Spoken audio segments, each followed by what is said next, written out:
दुनिया की सबसे तंग गली किस मुल्क में है? क्या आपको मालूम है कि दुनिया की सबसे तंग गली किस मुल्क में है? अगर आपको नहीं मालूम तो अब जानिए। Pakistan, Africa, Bharat, Bangladesh, Mexico, Brazil ये वो चंद ममालिक हैं जहां दौरे जदीद में भी पुराने मोहल्ले, पुरानी सड़कें, पुराने रास्ते निकल आएंगे।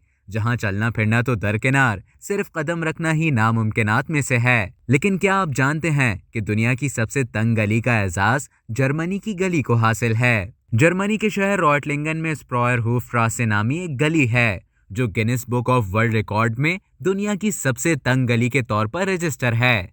ये दो घरों के दरमियान है और इसकी चौड़ाई 31 सेंटीमीटर है।